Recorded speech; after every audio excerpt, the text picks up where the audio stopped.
Have you ever screamed into an empty room, hoping the sound would reverb in such a way that someone would hear you, or rather they would see you, see the truth and warmth you could breathe into their being? You wasted your breath screaming like that, you know. The room is still empty, and the longer you wait for that someone to hear you, the more you forget that you are worthy of more than recognition. You are worthy of restorative intimacy, devotion that is grit, a fine love that knows the placement of every freckle that adorns your skin, runs its fingertips over each scar that never quite seemed to heal. I am here to tell you that if you continue to scream into an empty room, eventually you will choke. If you continue to wait for that someone to save you, you'll become blind to the love that is meant to heal you. The love I have described to you is rooted in self-preservation, so look no further. It's already within you. What's good? It's your girl Liz, and we're back with another video. How y'all feeling today? I'm feeling good. I'm feeling vibrant. I'm feeling soothed. I got my tea. Go ahead, pour you up a cup of tea, because I'm about to read y'all. That's good. Let's get into it. So today we will be talking about how to heal from romantic situations, whether that's a relationship, situationship, your crush don't like you, all of that. So I just want to say, like, in all things, healing is just not a linear path, you know. It's so interesting because you can feel like you've made all this progress. You can feel like, oh, I'm over them, I'm over that situation. And then the next moment, something triggers you to feel so alone and unworthy of love. But I just want to encourage you to continue on your healing path, and it's going to get better. It really will. It's going to get better. So we're just going to discuss a little bit about how you stop letting your romantic scars have power over you, because it's unrealistic to think that you're just gonna all of a sudden never think about it again. You're never gonna think about that person. You're never gonna think about what they did to you or how things could have been. But it's about how you move on in your life and not let those situations have power over you and put you in this place of sadness, of anger, all of that. So some feelings that you can have that may rise when a situation doesn't go a way that you wanted it to can be loneliness, sadness, anger, resentment, self-doubt. What else? The list goes on. Just all these negative emotions. Like, you may also have regret. Like, you may wish you never opened up to that person. You may wish you never allowed yourself to be open to someone, if that makes sense. Well, that didn't make sense because I repeated the same thing, but you get what I'm saying. Like, you just regret that you put yourself in a vulnerable position, if that makes sense.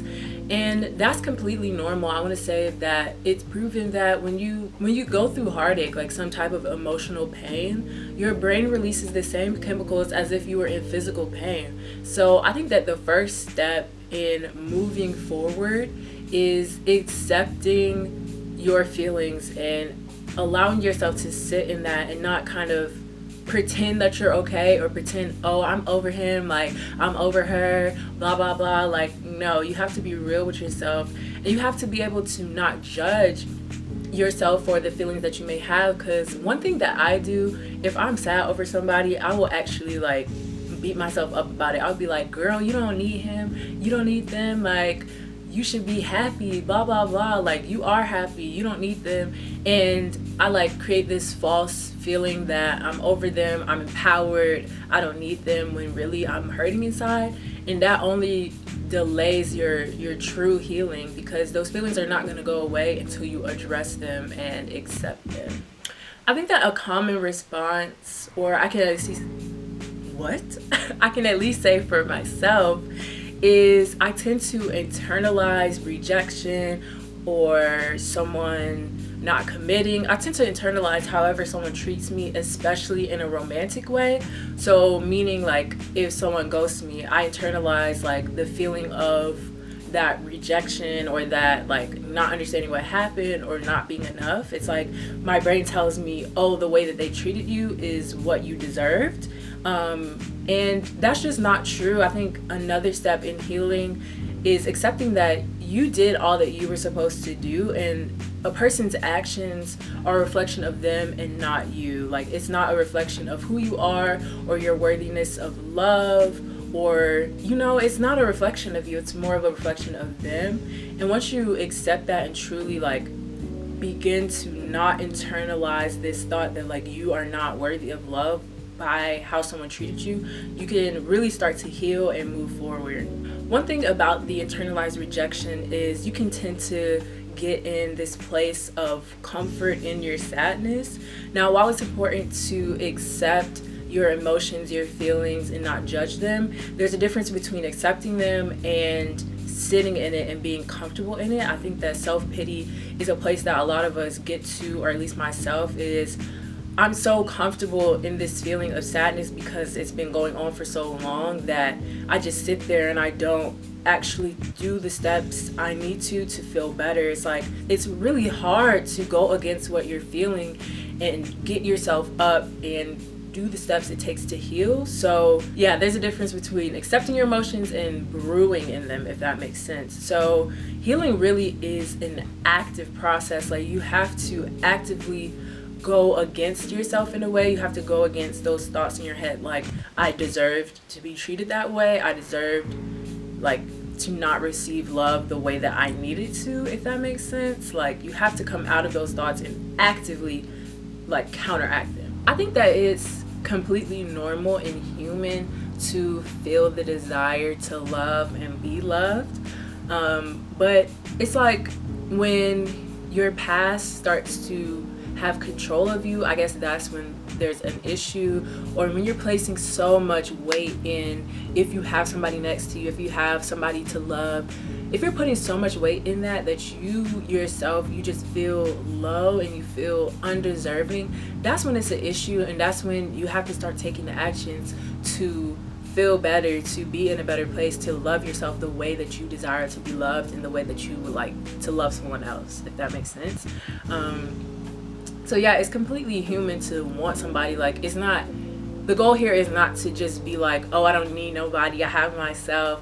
But it is to just be more healthy about the way that you look at romantic situations and the way that you look at love and what you can actually provide for yourself in general. So an important step in healing is prioritizing your needs and creating boundaries, whether that's access to your time or your energy. And what I mean by that is, if they're hitting you up or you see them on your social media timeline and that's bringing up negative emotions for you, like that's triggering thoughts that you're not enough or you were to blame, or just that internalizing whatever happened, then it's time to evaluate your boundaries. And that could be not texting them back immediately and spending that time on yourself.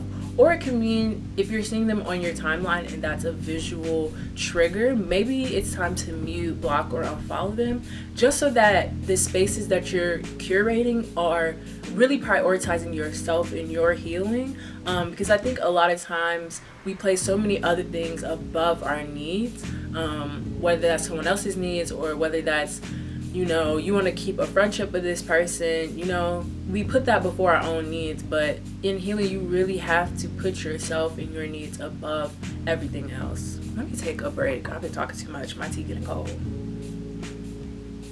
Ooh, that's so good. Like I said, you have to curate the space and energy around you to be conducive to your healing. And I think a part of that is surrounding yourself with love. So the people who already bring you love and bring you joy, really lean into those relationships and take in the fact that you already have love around you, whether it's platonic or romantic. You deserve love, so just look around to where you have that and really lean into that. And another step in that is self-love, surrounding yourself with self-love. So whatever you needed in that partner, it's kind of like supplying that to yourself and being that for yourself, whether that's waking up, looking in the mirror and immediately complimenting yourself, whether that's spending time with yourself. Like, date yourself truly. And I know that sounds corny, but you have to date yourself in order to just feel the love that you are what am I trying to say?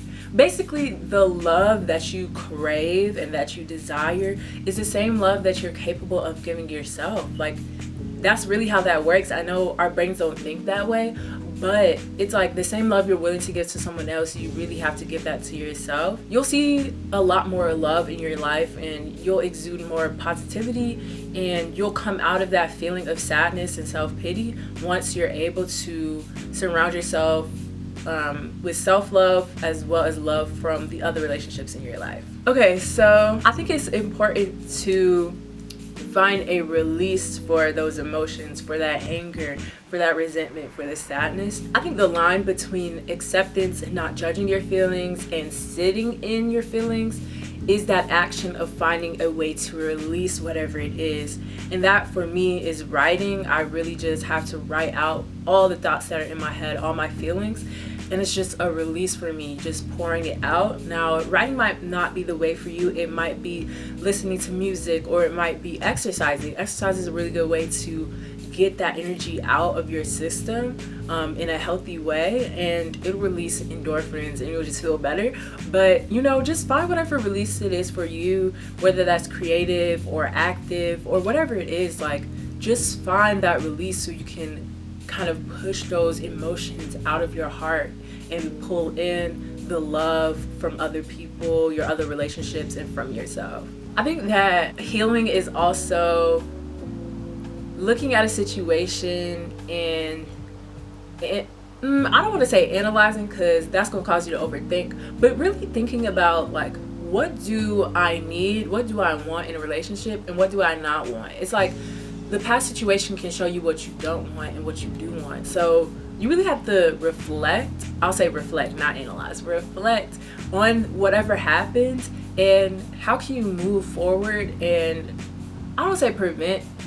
I don't want to say prevent it from happening in the future, because you really cannot control somebody else. But how can you move in spaces that will attract what you are looking for and deny what you're not looking for, because I feel like we get caught in patterns of attracting the same things to ourselves, like attracting the same situations. Like, have y'all ever felt that, like, the same romantic situation has happened to you over and over and over? Like, I think that's when it's time to reflect on kind of what it is you can do to move forward and attract what it is you really want and deny what it is you don't. Basically, all in all, just realize that you the shit, like, and no one can really take that away from you. And while the feelings that you have about a romantic situation are valid and you should not judge yourself for that, I don't want you to sit in it and just accept that what you received is what you deserved. Like, you have to tell yourself that I am worthy of love and that you can give yourself that love, period. So don't let no crusties convince you otherwise. Thank you. Anyways, thank y'all so much for watching. This is pretty therapeutic for me, like figuring out, okay, what are really the steps to getting over a romantic relationship or situationship, crush that don't like you. Like, I really had to sit and think, like, what are the steps that I've taken or that I need to take to kind of come out of that place of loneliness and feeling unworthy of love, and what are the things that you can do to not sit in the sadness but also accept that what you're feeling is, it's what you're feeling, it's valid. I hope that this video was helpful in any way, and leave in the comments something that you do to kind of get over a romantic situation, whether that's eating ice cream on your couch, binge watching Netflix, or exercising, like whatever it is. Leave a comment, and I'll see you guys in my next video.